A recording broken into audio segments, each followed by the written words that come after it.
here we go.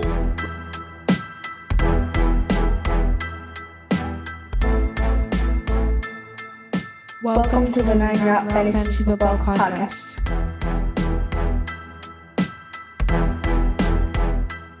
What's up, everybody? Welcome back into the 9 Route Fantasy Football Podcast. Pat and Scott are here in the afterglow of week 1 in the NFL. We have one more game to play. We have Seattle, Denver coming up in just a little bit as we record this, but most of the heavy lifting's been done.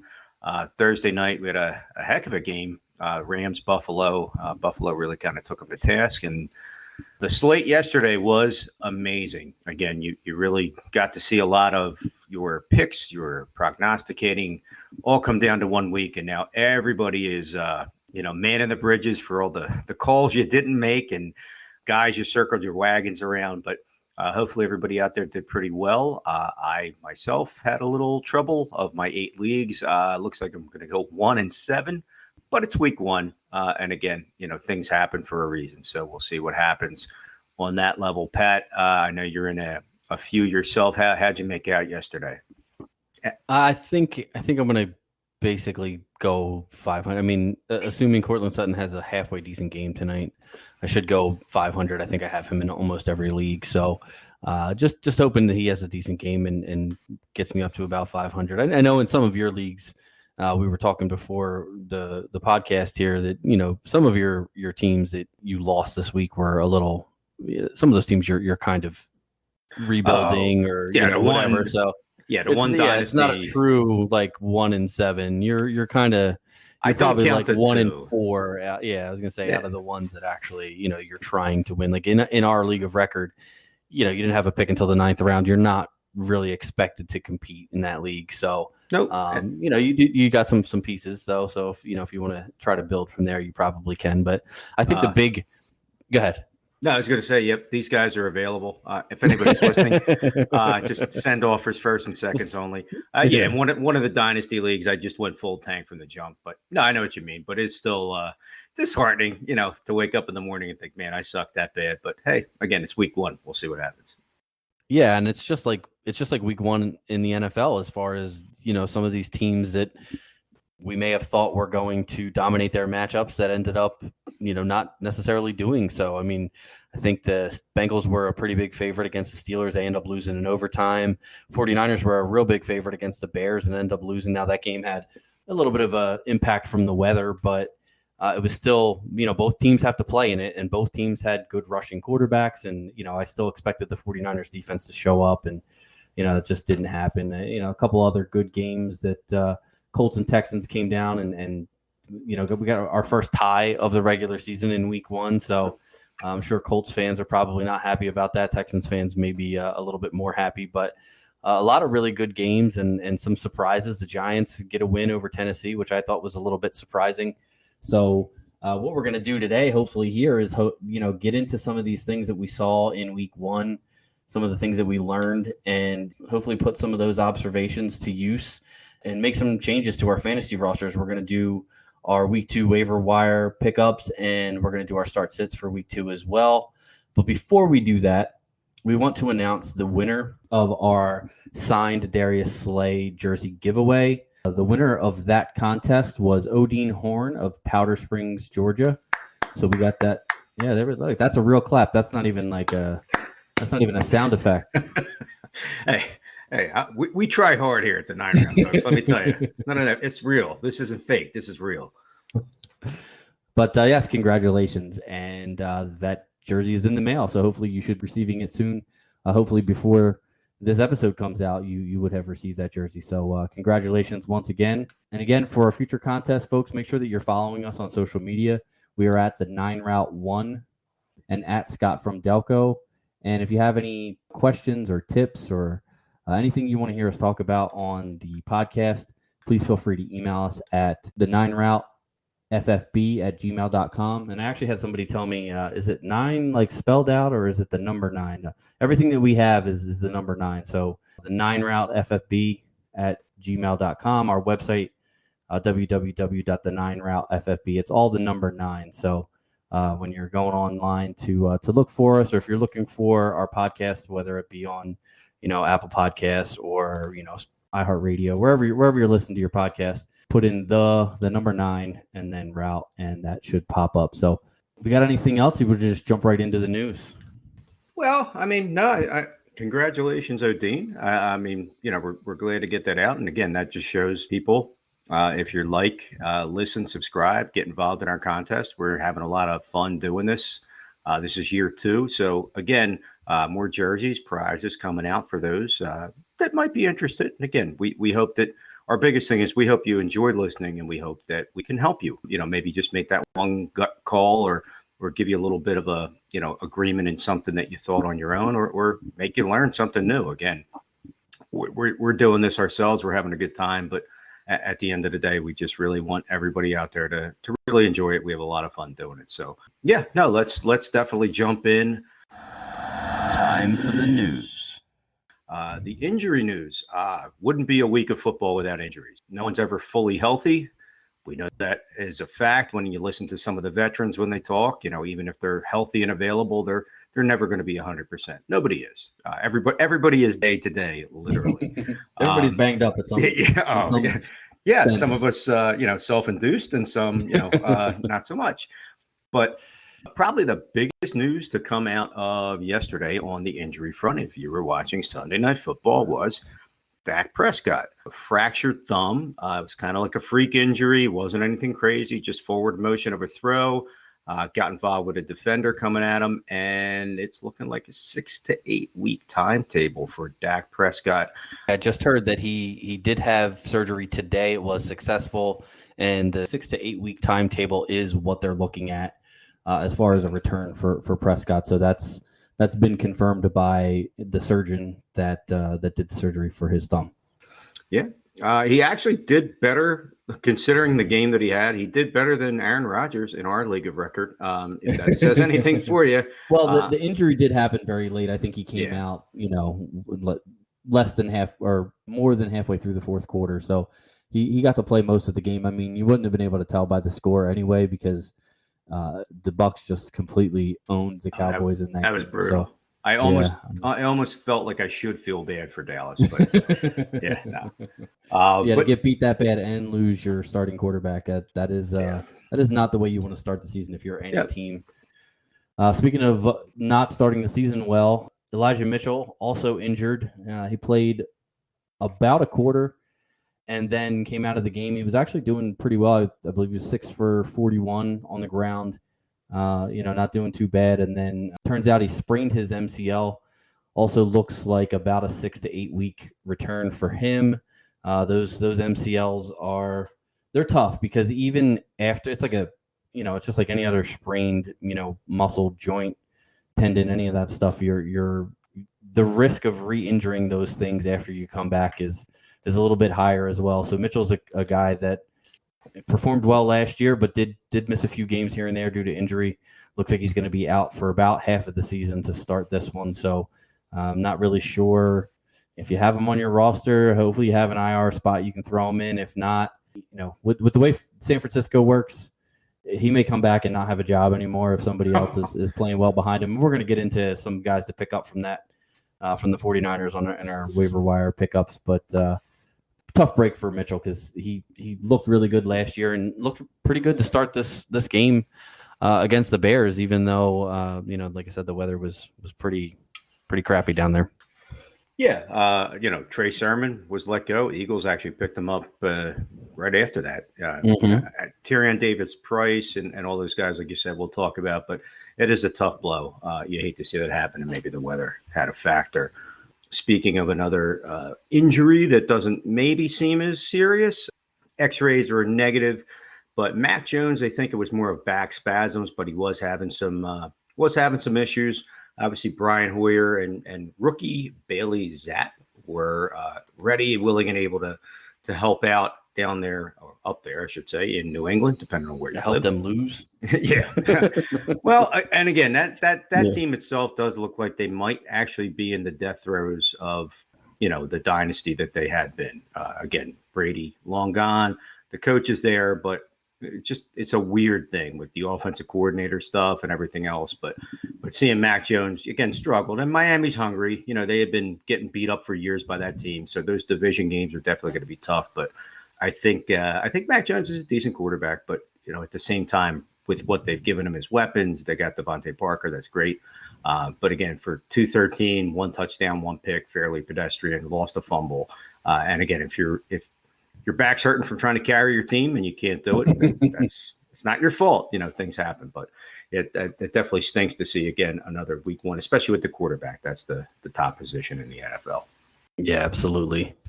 T. Higgins also injured this week, came out of that game against the Pittsburgh Steelers a little bit late with a concussion. If you've played fantasy football, if you've had any guys on your team with concussions, that these concussion protocols in the NFL, they're not there's no set timetable. It's not like you get a concussion and you're back in 5 days. It's a very non-linear process as far as going from being diagnosed with a concussion to being cleared and able to play again. There's guys who get through and move through that concussion protocol pretty quickly, and then some guys do it a little bit more slowly. Some guys move through it and then end up sort of backing up, and some of the symptoms seem to come back and rear their ugly heads again. So, just keep listening to, the news. Usually, I'm sure if you're playing fantasy football, you're paying attention, Saturday, Sunday, as far as, the injury reports and stuff like that. So just keep your eye out, see if T. Higgins is playing this week. If not, looks like Tyler Boyd may get his shot to step up and be the number 2 wide receiver option in that offense. So, if you got Tyler Boyd or if he's available on your waiver wire, that wouldn't be a terrible pickup this week as well.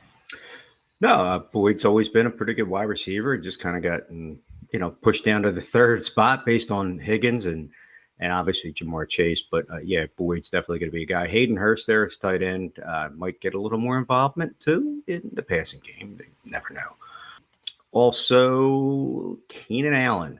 He's been healthy for the last few years. If those that remember, Pat, unfortunately, I hate to pick a scab, but you were all in on Keenan Allen's first few years, and God, if he didn't get hurt almost every year for 2-3 years right off the bat, and it sucked because you saw so much potential and the ability that he had, and then he finally was able to stay healthy, and he's been one of the better top 5, 6, 7 wide receivers in the league for the last couple of years. Hamstring. That's a weird one. We got another guy behind us with the same thing. Hamstrings could be something basic, and it just gets managed over the season, and maybe he's not at top speed or again, ability. As of right now, we haven't heard back, whether or not that's something that, God forbid, would need surgery or anything like that. Hopefully not. To see him go out, obviously, as one of the key pieces of that Los Angeles Chargers offense.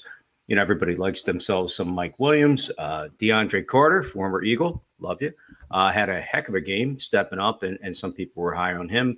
You have some other options out there. Obviously, we'll talk about maybe 1 or 2 there, but Keenan Allen being an unknown currently with the hamstring. Hopefully everything works out. You probably hear something shake out probably by the end of the day or early tomorrow as far as what his outcome is going to be, if it's going to be just a week-to-week thing or if it's something a little more serious. So hopefully he gets back on the field real soon. I think the initial injury reports come out on Wednesday. I think most teams don't put injury reports out or really practice, officially practice on Tuesdays. So probably Wednesday will be the first time you see him on the injury report and see what's going on with that. One other quick injury, we had Chris Godwin also with a hamstring injury. His looks a little bit more severe. They say he could be out roughly 2 to 4 weeks. I don't think this is necessarily a terrible thing. I mean, it's not good that Godwin went down again, but he was already on a pitch count from the ACL surgery that he's recovering from. So for him to have to sit now for another 2 to 4 weeks, maybe that's possibly what they should have done in the first place. And I'm not saying, I'm not blaming the coaches or anything like that for Godwin's injury, but to come back that quickly. I mean, he injured the ACL in December, and it's only September right now. So, that's a pretty quick turnaround. I know that with modern medicine, those things are happening faster now, but I think Godwin probably should have sat anyway. But, again, with this new hamstring injury, he's going to be benched for on the sidelines for a few more weeks. So If you got any Chris Godwin shares on your fantasy football team, again, not a guy that you're going to be dropping. You're going to probably put him in your IR spot if you got one. Pick up, some other of the options there in Tampa. Russell Gage probably available. Julio Jones may even be available in your league. So those guys are going to see a lot more targets until Godwin gets back in a few weeks. So. Yeah, no, I like you just said, two things made me laugh. The modern medicine, I just thought of like Civil War, God forbid, sawing everything off. But the worst part being, I think his agent was probably like, hey, Chris, you think you can go? Because, you got Gage there now, you got Julio. I think he felt pushed a little bit, maybe on a personal level, wants to get back because, he's a heck of a competitor and a great wide receiver. But yeah, it did stink to see him, try to get back in and just couldn't make it happen with that. So hopefully, yes, the recovery from his surgery on his ACL doesn't have anything to factor in, and this isn't anything that, stretches out throughout his career. Yeah, it wasn't a re-injury of the ACL, which is good. It's just it's just a different injury, and that could have been from compensating from the ACL. It could have just been a freak injury. It could have been from him not running full speed, in training camp up until just like 2 weeks ago, and maybe his muscles were not in football shape, as they say. So who knows? But the Bucs will be moving forward without him. You'll have to move forward without him on your fantasy teams for at least for a few more weeks. All right, well, that was all the fantasy relevant injury news. Let's move into the week 2 waiver wire. Weekly waiver wire.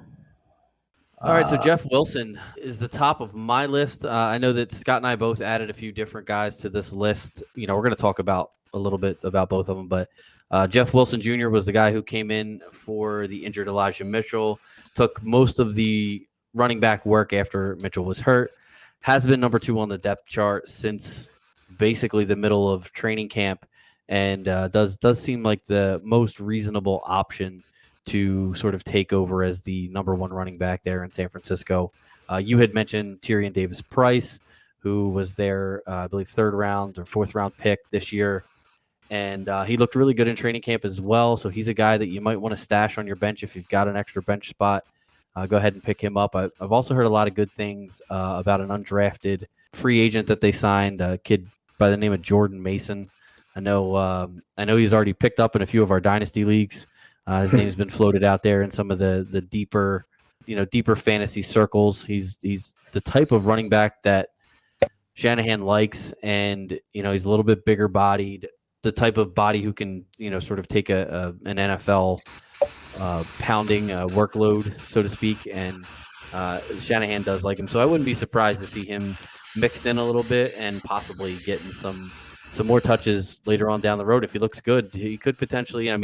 Elijah Mitchell was an undrafted rookie as well. So, or now I think he was a 6th round rookie. So draft capital does not necessarily matter to Kyle Shanahan, and it's who's playing well and who can help the team win. So I would pick up any of those guys, but in that order for me: Jeff Wilson Jr., Tyrion Davis-Price, and then Jordan Mason.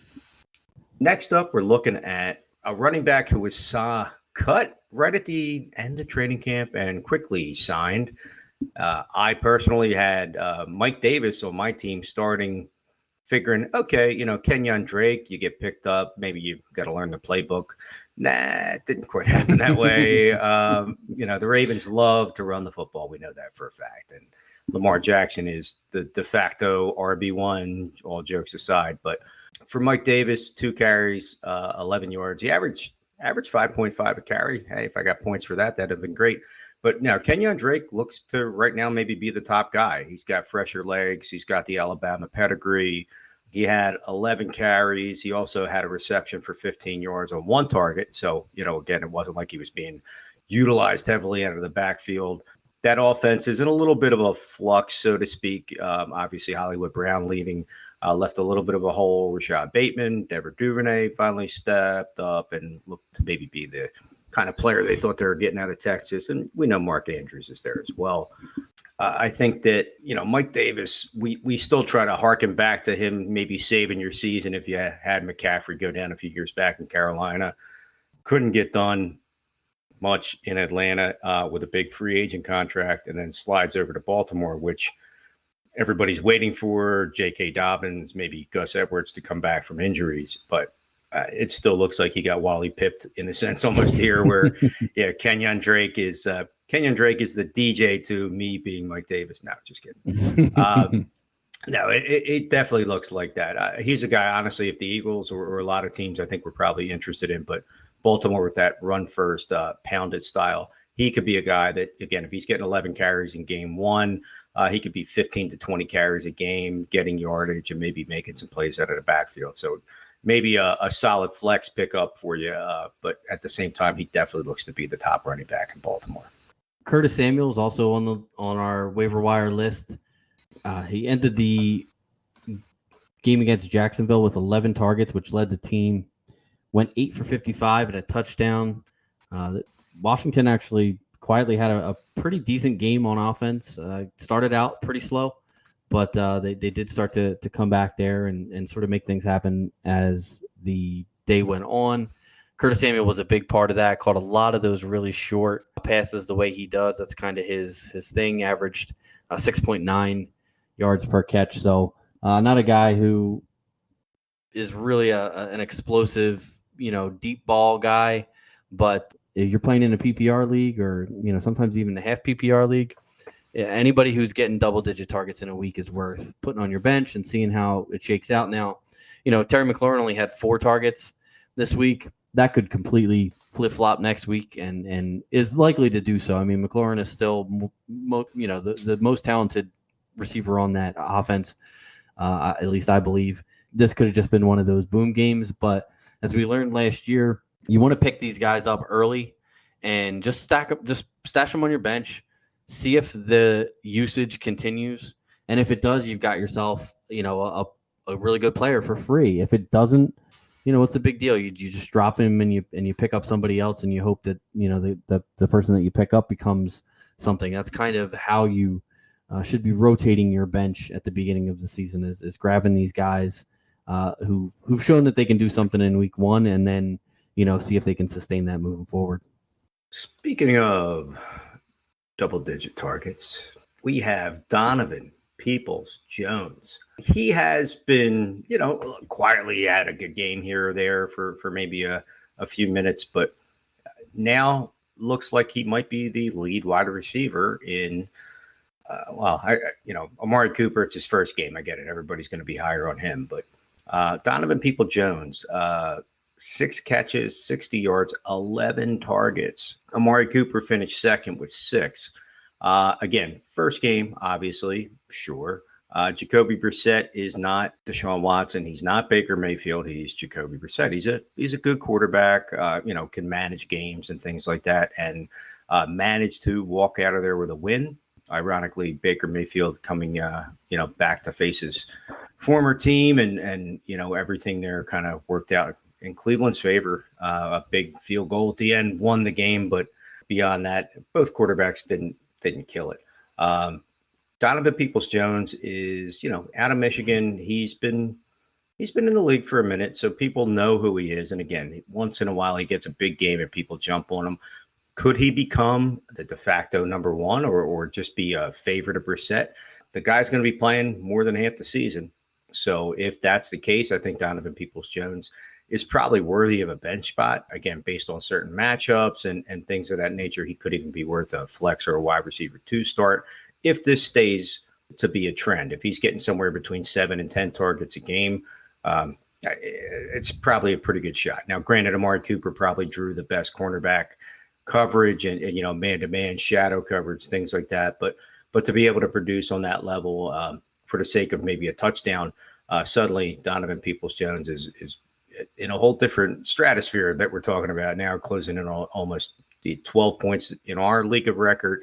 For the sake of a touchdown, was closer to maybe 20. So I think he's a player you might want to keep on your radar. Yeah, and I think Cooper's going to draw the number one wide receiver. I mean, the number one cornerback every week. So if that's the case, then Peoples-Jones should continue to see, maybe not 11 targets, but somewhere in that 7-8 range per game. So I think that's pretty good.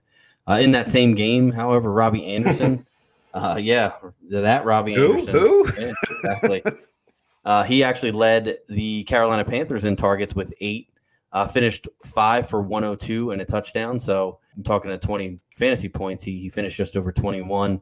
Had a really great game. I mean, remember a couple years ago, Robbie Anderson was, I think last year, as a matter of fact, he was being drafted in like the 6th or 7th round. There was, all this. 2 years ago, I think he had 1,000 yards. I'm not looking at his stats, I'm just kind of going off the top of my head here, but I want to say he was over 1,000 yards in 2020. He seemed to have a really good connection with the quarterback at the time. And now that Baker Mayfield has come to the team and Sam Darnold is, the backup, listen, Robbie Anderson, always a decent football player.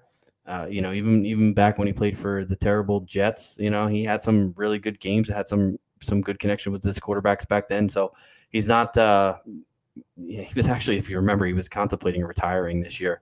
And I think he's probably thanking his lucky stars that he didn't do that, because this is a really good game for him. And I think if this continues and he can match or at least closely match the number of targets that DJ Moore is getting, I think Robbie Anderson's a viable option as far as, a guy that you might want to pick up. And like I said, all these guys are just stashes. I mean, for the most part, you're not picking up most of these players and starting them in week 2, but you pick them up now and see if, like I said, those targets continue. And if they do, then like you said, you've got yourself something. If they don't, then you move on and try to find the next diamond in the rough. Who you're going to talk about, a big old diamond right here. Oh, probably rough for you to talk about too. Yeah, it's more. I wouldn't say it's a diamond. It's more like a kidney stone, I think, with the way I might be forced to pass. Yeah, we're going to talk about Rex Burkhead. It kind of stinks a little bit, but it is what it is. I'm not going to pick anybody apart and think about anything that could or couldn't be Dameon Pierce. I'm all about Dameon Pierce, and yeah, whatever. You can laugh, but no. At the end of the day, it's tough. I mean, you're looking at a veteran running back who everybody looks to him as he's that waiver wire guy come like week 7, 8, 9, when you actually have to start cutting guys and making moves and somebody's not performing, and he's out there. He's a name, he's a face, and it's like, oh wow, he had like a 14-point week last week. I'll be the first guy to grab him, and you do, and then he drops 4 points, and then you cut him, and he drops 25 points and stuff like that. Yeah, you're laughing. You've been there. I think we all have. Oh, it's so bad. And that goes back to New England. I mean, same thing. But even back to Cincinnati when he was there so many years ago. Yes, don't ruin it. Oh, God. Yeah, he's old. He's 32 years old, but he was definitely the lead dog in that. In our league of record, let's see. He was RB 22 in our league of record. A nice little game for him. He had 5 catches for 30 yards on 8 targets. 14 carries, dominating the backfield, so to speak, at a 2.9 per carry clip. For 40 yards, Dameon Pierce finished just behind him, 11 carries, 33 yards, and did not really get too involved. 1 catch for 6 yards. So it's week 1. I'm not sweating it. Right now, Burkhead would be a nice handcuff if you have Pierce. Burkhead might continue to get the usage in an offense that is interesting. Again, a lot of people had the Colts tipped to be a pretty solid team this year with Matt Ryan and everything else. The game ended in a tie. Again, it's week 1. I'm not going to sweat it. Rex Burkhead, you should pick him up. You should probably throw him on your bench.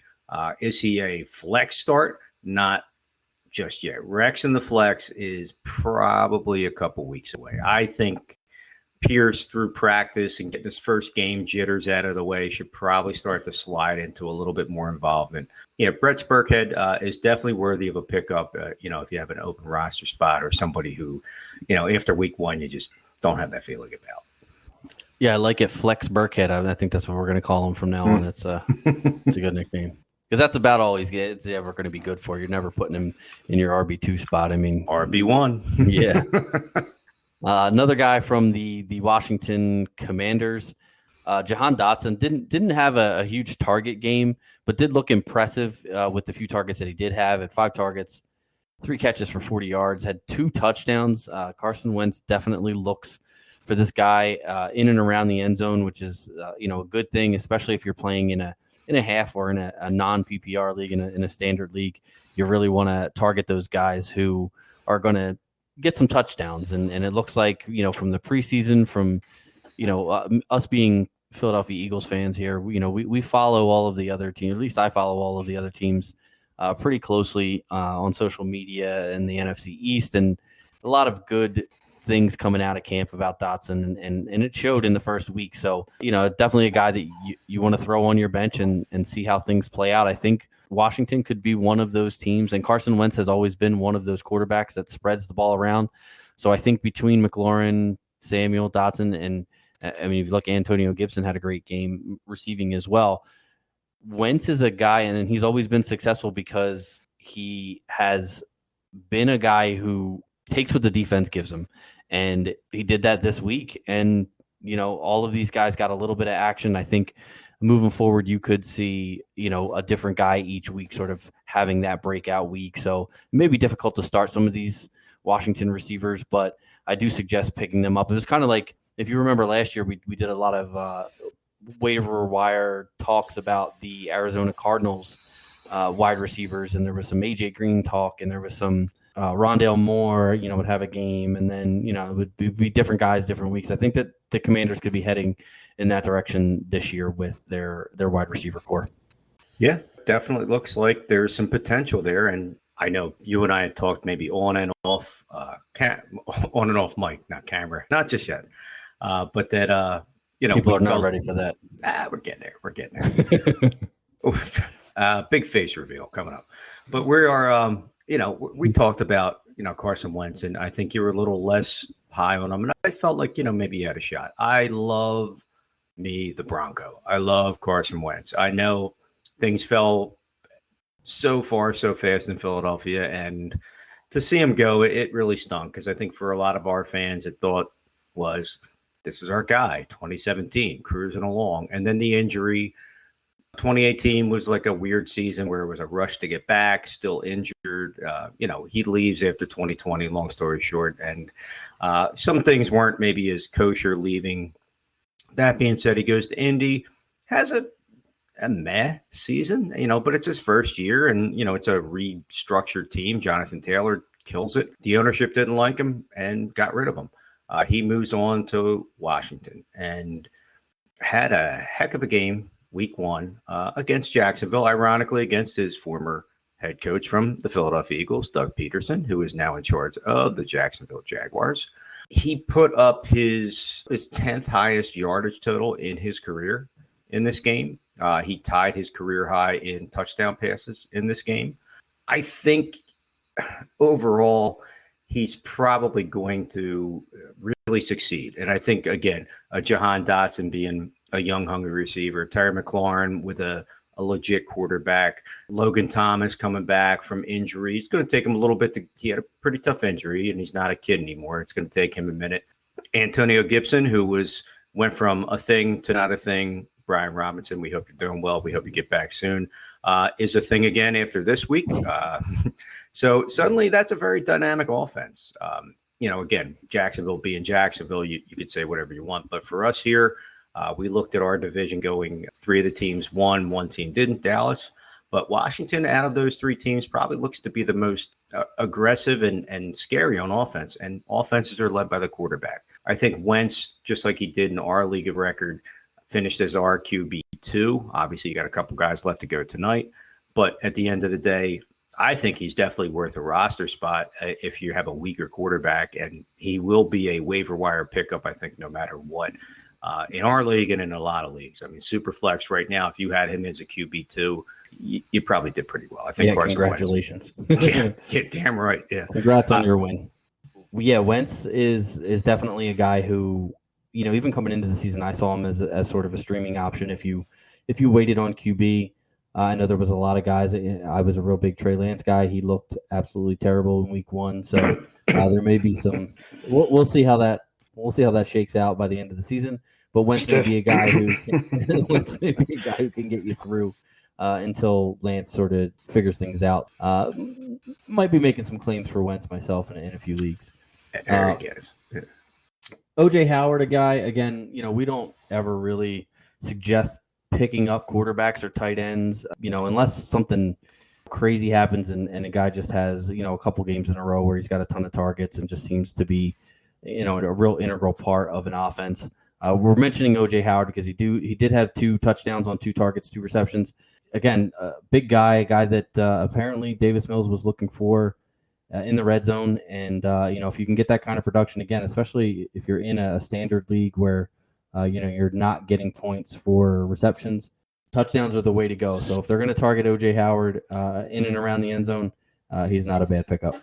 Well, I kind of agree. And now the only thing with that, I think he's going to get looked at a little bit more. That offense is weird.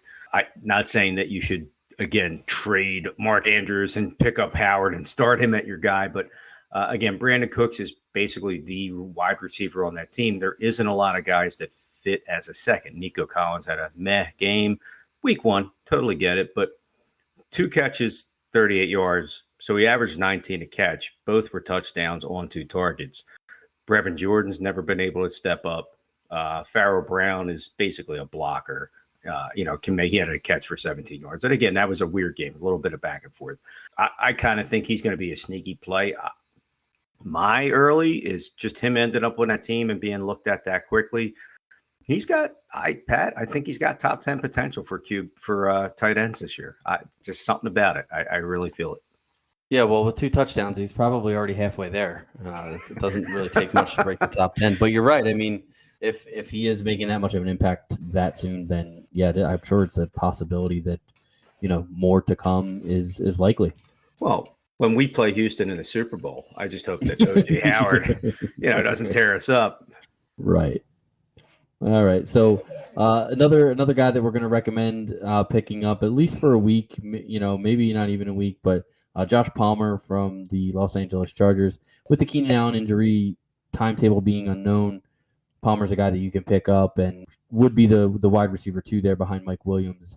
Assuming that Keenan Allen doesn't play. Again, we're not sure if he's going to or not yet at this point, but Palmer's a guy who, you throw him on the end of your bench, and if Keenan Allen is out, maybe you throw him in your lineup, maybe you don't. He's not somebody that I'm like highly going after, but he's definitely a guy who, especially if he makes it through waivers and nobody claims him, he's a guy that you could stream, at a flex position or a wide receiver 2 position, depending on if you had Godwin. If you had, good Lord, God forbid, you had Godwin and Keenan Allen, and Allen doesn't play, you could very easily pick up and play Josh Palmer, and I think you would be fine with that. And then I'm going to let you talk about our last one because your cheeks are probably already red from smiling so much about this young man. Go on. You definitely called this one early in the season. I mean, it's only week 1, but so far you were on it. I know. But I do appreciate it. Please get one if you like.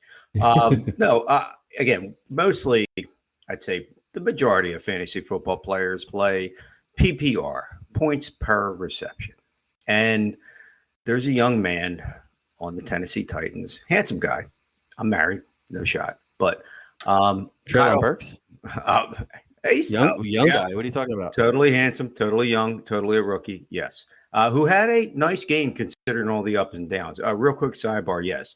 Treylon Burks doesn't know the playbook. Treylon Burks has asthma. Treylon Burks is running with the third team. Treylon Burks, everybody made him out to be almost like the Jamar Chase can't catch because the football is different.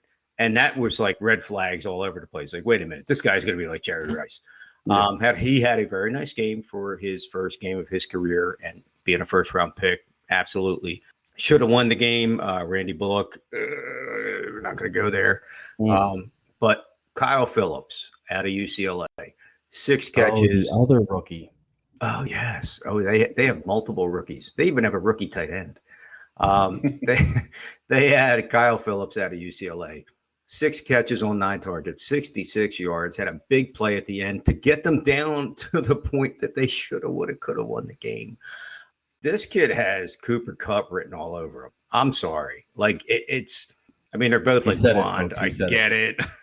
Like, my gosh. Like you heard it here first. What's that? You heard it here first. Oh, I have him in I think every league that I'm in, and he's one of those guys where people are like, yeah, whatever. And then you started watching him through training camp, and they were showing him cooking cornerbacks on like those joint practices, and it was like, all right, yeah, whatever.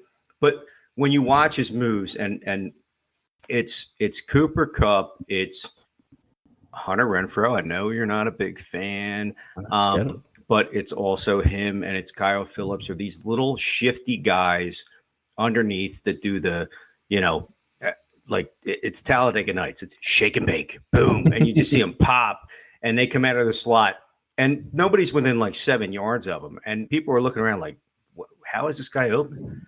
He has that potential. Tannehill's a veteran quarterback who will look for open guys.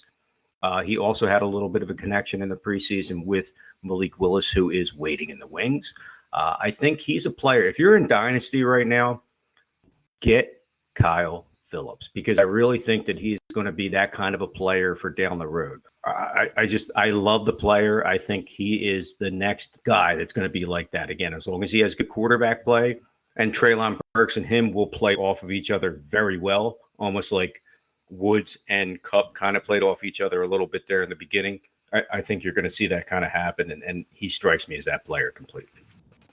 Yeah, absolutely. He definitely looked really good from what I saw. All right, so that wraps up our waiver wire segment. There's 11 guys there for you. We're not saying to pick up every single one of them. We're just giving you some suggestions of guys who, look like they were just big the parts. ones I talked about. Don't pick up those guys. Don't worry about that. Only the odd guys.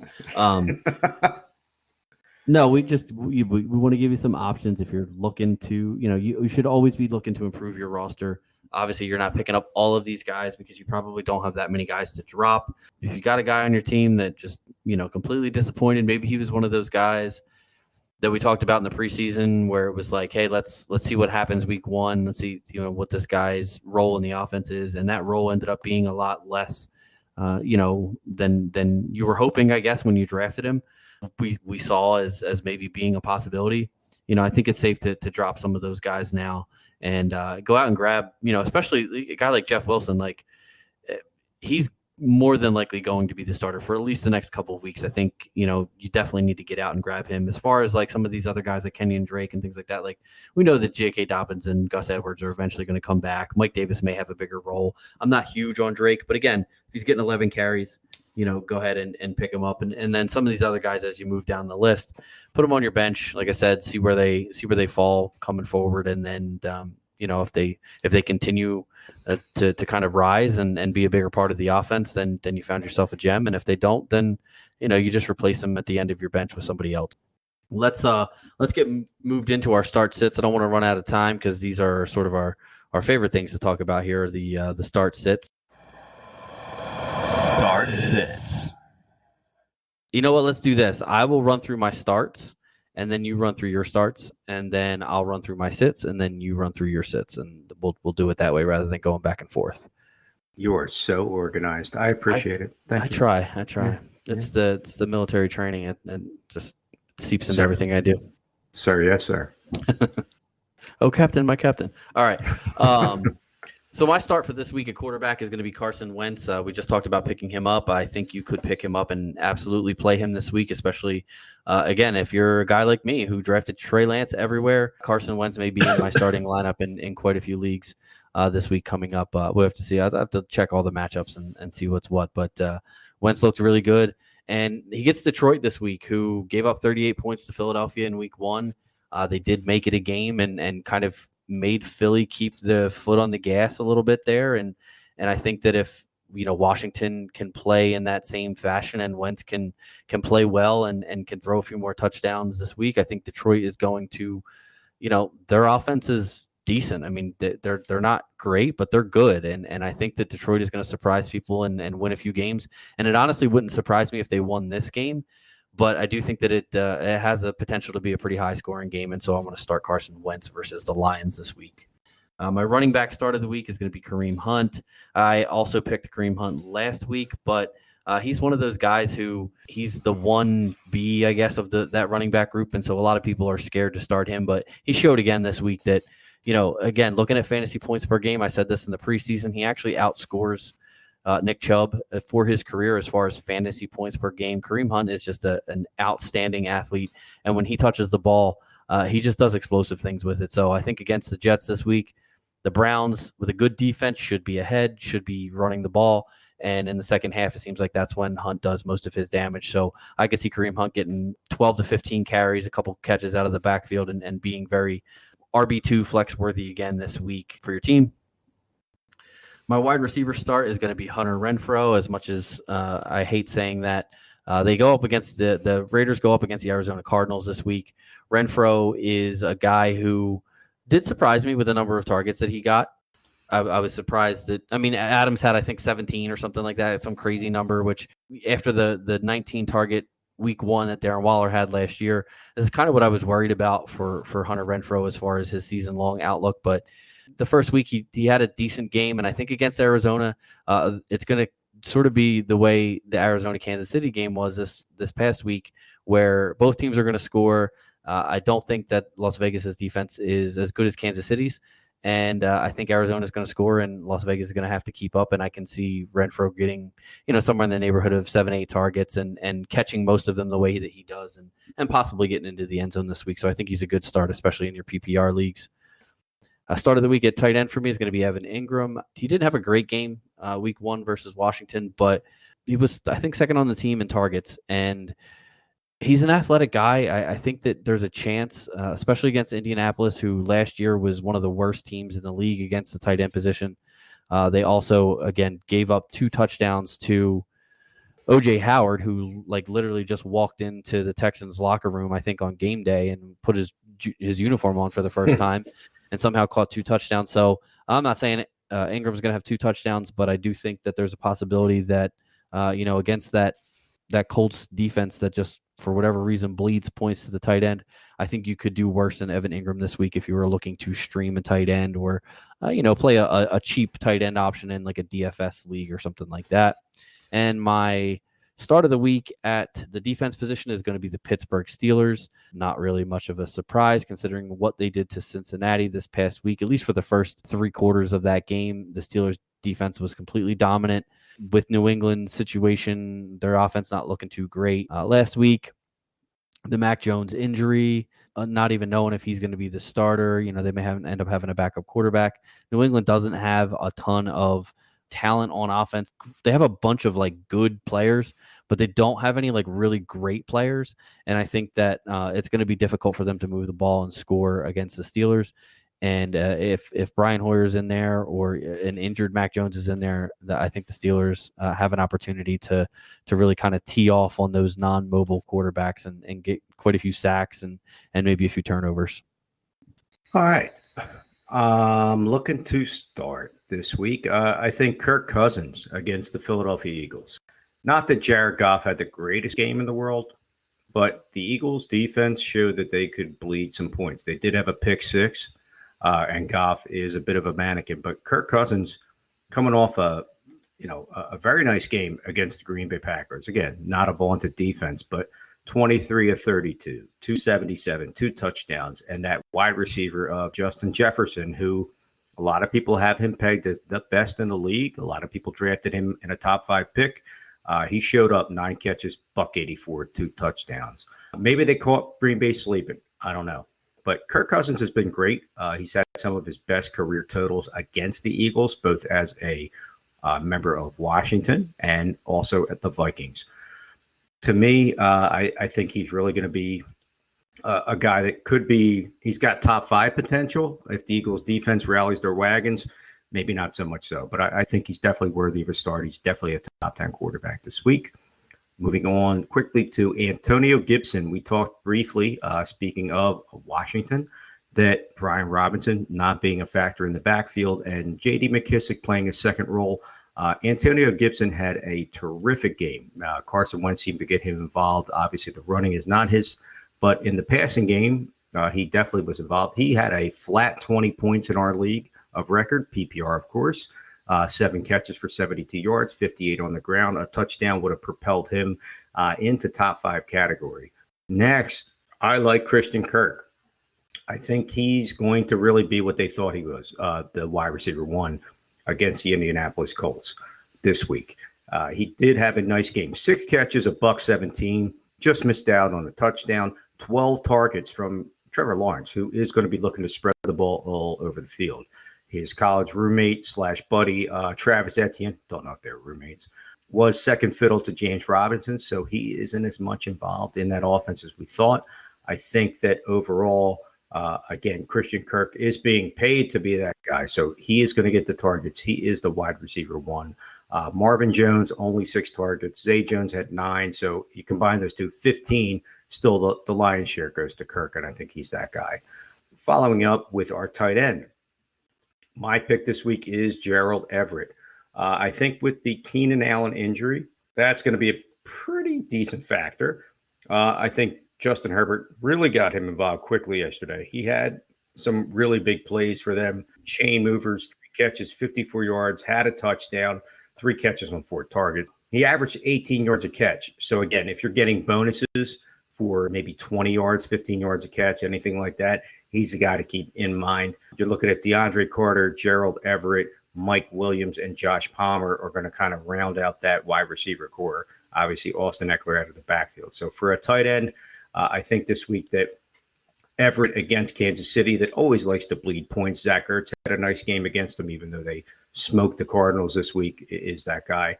And Everett's former team, I'm going to talk about for my defense, Seattle. They have yet to play. They have to play, and they'll be on a short week, and I don't care. They have yet to play against the Denver Broncos tonight in a homecoming, in a sense, in a weird way, with Russell Wilson. But I don't like Trey Lance. Pat, I know you do. I don't think he's going to be a good quarterback. I think it's going to take a long time for him to maybe develop into anything. And I think coming out of week 1, a little shell shock in a tough weather game, I hear that. Okay, that's fine. The running back being banged up now, suddenly Lance is going to have that much more pressure on him. Does he need a haircut? Yes, he does. But at the end of the day, I think Seattle really will take it to them. And I think Seattle could win the game because of their defense if they get enough turnovers. All right, let's move on to our sits for this week. It was hard for me to find a quarterback sit because a lot of it was just obvious. Like, you're just not starting. Like, it seemed like all the good quarterbacks played fairly bad defenses. The only one that I found that kind of, I guess from watching the game, kind of turned me off a little bit, and my sit for this week is going to be Aaron Rodgers against the Chicago Bears. Bears defense looked pretty good against San Francisco. I know that was, it was like a monsoon that they were playing in, and that probably had a little bit to do with it. But Aaron Rodgers did not look in sync with any of his wide receivers this week. They just, Christian Watson, the first play of the game, just dropped what would have been probably a 75-yard touchdown. With no Devontae Adams, the Chicago Bears have a pretty good run defense to kind of match up with A.J. Dillon and Aaron Jones. Rodgers is going to have to get to the drawing board quickly with these wide receivers. Now, Allen Lazard could come back, which I think would be a little bit of a boost to Rodgers, but he's a guy who, if I had him on my team, I maybe would pick up a guy like Carson Wentz or something like that and start him over Rodgers, because I don't think that nothing looked in sync in that offense. So a guy you just mentioned is going to be my sit of the week at the running back position, Travis Etienne versus Indianapolis. Indianapolis last year was the 3rd best team against the running back position as far as fantasy points allowed. Etienne wasn't really all that involved in week 1, 4 carries and 4 targets. Not as much a part of the offense as I thought that he was going to be. Now, that may change as they move forward, but it's not a good sign, and I definitely would not feel comfortable or confident starting Etienne versus a pretty decent defense in the Indianapolis Colts this week. My sit of the week for wide receiver is going to be Amari Cooper. Again, we spoke about Donovan Peoples-Jones leading the team in targets. Cooper, again, is going to be drawing the New York Jets' best cornerback for the most part, which is Sauce Gardner, who quietly actually had a pretty decent game. A lot of the damage that was done against the defensive backs in by the Baltimore Ravens was not aimed at Gardner, and I believe Gardner is going to be on Cooper for most of that game. So I'm not really loving his outlook. Plus, I expect this to be a pretty low-scoring defensive type battle with Jacoby Brissett at the helm and the Cleveland defense being a pretty good, a solid defensive unit. So low-scoring game. Good cornerback usually doesn't work out very well for a team's number one wide receiver. I'm also going to sit Austin Hooper. Surprise, surprise. Austin Hooper actually only had one target in this game against the Giants this week. Not encouraging at all. Like you said, with the rookies, they seem to get a lot of the looks from Ryan Tannehill. Austin Hooper didn't even finish first on his team in tight end targets. So, for me, I'm not really willing to put Austin Hooper in my lineup, especially against a defense as good as the Buffalo Bills after the week that he had in week 1. And my sit of the week for my defense is going to be the Chargers. They looked pretty good against the Las Vegas Raiders on Sunday, but they get Patrick Mahomes and the Chiefs this week, and we saw what Mahomes did. I think he must have heard that I had him ranked down at 8 on the season, and basically just gave me the finger and was like, "Oh yeah, no, I'm the quarterback 1, by the way. Don't you ever forget that." So through 5 touchdown passes against now Arizona's defense is not what the Chargers were, and the Chargers were really good against the pass last year. So I don't see another 5 touchdown performance from Mahomes, but there was kind of this thought process that with Tyreek Hill gone, Mahomes may even be a little bit better in the fact that he isn't really looking for just one guy. He really can see the whole field and just kind of pick the defense apart. And it sure looked like that's what he did on Sunday against the Cardinals. So I would be hard pressed to start any defense against Kansas City at this point in time. All right. We're going to move on to my sits, and it's pretty straightforward. Tom Brady, sit down. You're not going to play this week because you're playing the New Orleans Saints. They have had, let's take a peek. 28 sacks in 9 games against you. I remember vividly ended the year with a banged up team that the Tampa Bay Buccaneers played the Saints, and they seem like they own Brady almost like the way the NFC East owns them in Super Bowls. If you get pressure on him, that makes him not as functional. When he has time, he's got that quick release. They talked about it last night, 0.3 seconds, boom, get the ball out, all that stuff. I just see him struggling. He didn't have a phenomenal game last night. That defense won that football game. We all saw that. So I think Tom Brady is definitely not worthy of a start. Carson Wentz, Kirk Cousins, our 2 starts for this week could definitely do a lot better for your team. Next, we're going to talk about my running back, David Montgomery, who is my running back on a couple of my teams. I also have his handcuff, Khalil Herbert. They're going against Green Bay this week, who got embarrassed by Minnesota. That's not the way you start a division. You go against another division opponent in Chicago this week. David Montgomery, I think he's going to have a tough time. Khalil Herbert looked like the better running back. He seems a little younger, a little fresher. Again, there was some bad weather involved in that game, and it was San Francisco, who has one of the top defenses, if not one of the best in the league. Again, it was a tough game for him, but I see now that timeshare and all that stuff starting to factor in. I think you could do better than David Montgomery. I hate to say it. I can't in some of my leagues. Drake London, you had a nice game week 1. I think it was 7 catches, 74 yards, first game, of course, pushing Kyle Pitts out and making their owners freak out.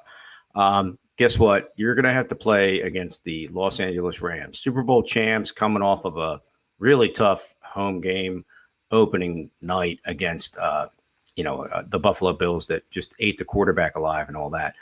Defensively, they did get carved up. Buffalo and Atlanta are as polar opposite as an offense as you can get.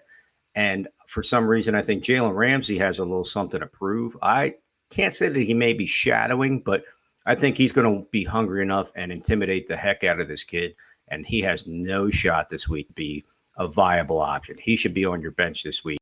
I'd be very surprised if he was a top 25, top 30 wide receiver in fantasy this week.